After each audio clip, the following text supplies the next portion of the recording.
Hi అండి. ఈరోజు vegetable kurma చేయబోతున్నాను. ఇది అల్లం వెల్లుల్లి పేస్ట్ దంచుకుంటున్నాను. కొంచెం మెత్తగా దంచుకొని పక్కన పెట్టేసుకోవాలి. ఇంకా మెత్తగా కావాలన్నా దంచుకోవచ్చు. ఇవి వెజిటేబుల్ అండి.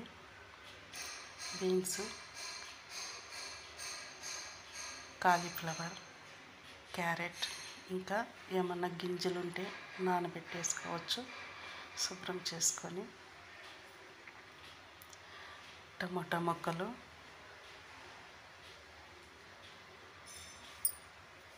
ఉల్లిపాయ ముక్కలు, కరివేపాకు, కొత్తిమీర అన్నీ రెడీ చేసి పెట్టుకున్నాను.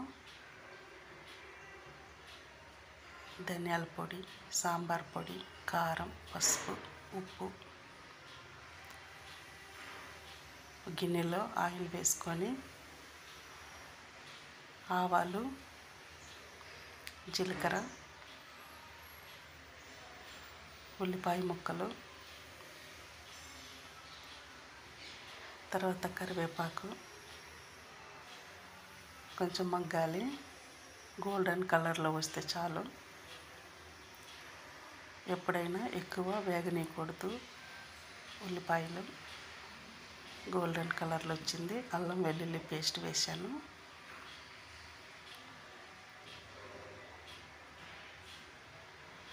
కొంచెం అది పచ్చివాసన పోయేదాకా లైట్గా వేయించుకోవాలి.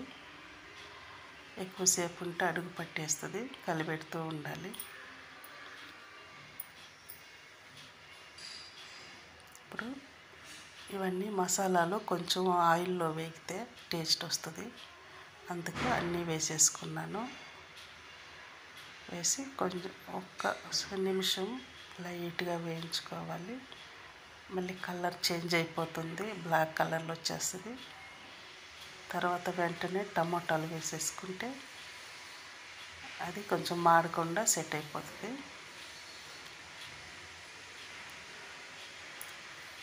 కొంచెం మూత పెట్టేస్తే మగ్గుతుంది. కొంచెం బాగా మిక్స్ చేసుకుంటే అడుగు పట్టకుండా ఉంటుంది. ఒక 5 minutes మూత వేసి పెట్టేసినామంటే బాగా ఉడికిపోతుంది. అప్పుడు కొంచెం చింతపండు వేసుకోవాలి. చింతపండు వద్దనుకున్న వాళ్ళు టమాటాలు ఎక్కువ వేసుకోవచ్చు.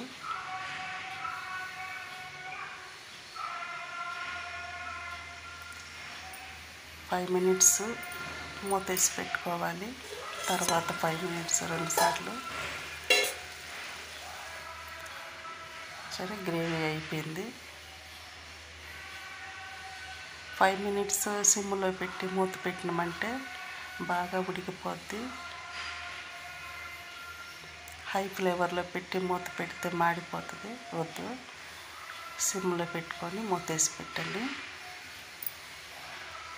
అయింది. ఇప్పుడు వెజిటేబుల్ వేసుకుందాము.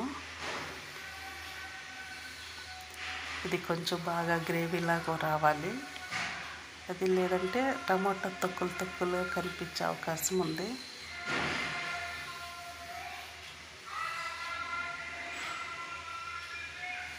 వెజిటేబుల్ అన్నీ వేసేసుకుందాం.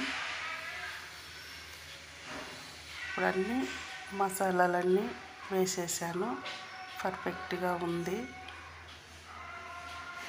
చాలుకుంటే మళ్ళీ చూసుకొని వేసుకోవచ్చు. ఇది ఎలాగైనా ఇలా కావాలన్నా సిమ్లో మూతేసి పెడితే సరిపోతుంది. నేనైతే అన్నంలో తినడానికి, చపాతీలో తినడానికి టెంకాయ పాలు పోసి చేస్తాను. ఇవన్నీ సగం చిప్ప టెంకాయ పాలు తీసుకున్నాను. ఇవి బాగా ఉడకనిస్తే మంచి kurma, cauliflower, beans, carrot kurma ready అయిపోతుంది. ఇది చపాతీకి, అన్నంకి అన్నిటికీ కూడా చాలా టేస్టీగా ఉంటుంది. ట్రై చేయండి. చాలా ఈజీగా కూడా ఉంది. అన్నీ రెడీ చేసి పెట్టుకుంటే ఒక 15 minutesలో కర్రీ రెడీ అయిపోతుంది. ఇప్పుడండి నేను ఆ కర్రీలోకి నంచుకోవడానికి ఒక వంకాయతో చేయబోతున్నాను. ఇప్పుడు కారము, ఉప్పు, పసుపు వేసుకున్నాను. ఇది శనగపిండి, కార్న్ఫ్లోర్ ఇవన్నీ వేసుకొని కొంచెం బాగా కలుపుకొని మిక్స్ చేసుకోవాలి. మిక్స్ అయ్యాక కొంచెం వాటర్ పోసుకొని కలుపుకొని వంకాయలు పెద్ద వంకాయ రౌండ్గా కోసినాను.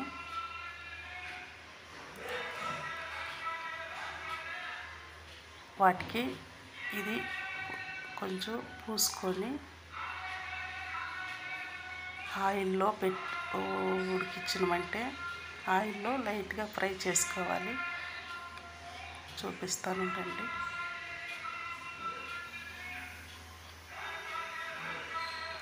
వీటికన్నిటికీ పెద్ద వంకాయ నల్లది తెలుసు కదండి, వాటికి పూసేసుకొని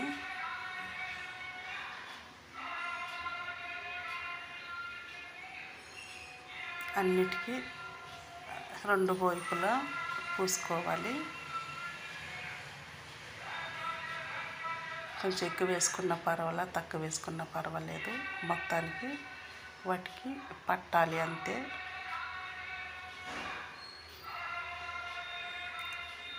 ఇది చాలా బాగుందండి, చాలా టేస్ట్గా కూడా ఉంది వంకాయ. సరే, ఇది రెడీ అయిపోయిందండి.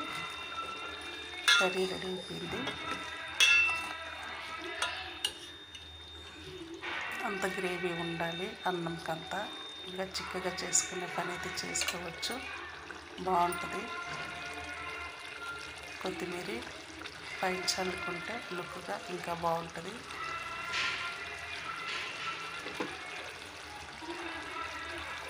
Okay, ready. మంచి వెజిటేబుల్ కర్రీ రెడీ అయిపోయింది. ఇప్పుడు వంకాయలకి అది పూసుకున్నాం కదండి, అది ఇలా ఫ్రై చేసుకోవాలి. దీనికంతా ఎక్కువ నూనె కూడా అవసరం లేదు. ఇలా పెట్టేసి సిమ్లో పెట్టేసామంటే బాగా ఉడుకుతుంది బాగా. 5 నిమిషాలకి ఒకసారి తిప్పుకుంటూ ఉంటే మంచి వంకాయ స్నాక్స్ లాగా కూడా తినొచ్చు. అన్నంలో ఇది మాత్రమైనా కానీ తినొచ్చు. అన్నంతో ఇది ఒక్కటే ఆరాంగా తినేయచ్చు, చారు లేకున్నా, పచ్చడి లేకున్నా. కారంగా చాలా బాగుంటుంది. చూడండి, తిప్పుకున్నాము. ఇలా తినేసేయచ్చండి. 5 మినిట్స్ వదిలేసి ఒకవైపు అయితే బాగా కాలింది.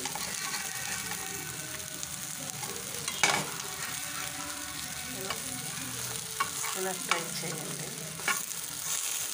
ఎంత బాగుంటుందంటే రసంకి, పప్పుకి, ఇంకా పచ్చడికి కానీ ఏ కూరకైనా చాలా బాగుంటుంది. ఇది పిల్లలు తినని వాళ్ళు కూడా వంకాయలు తింటారు.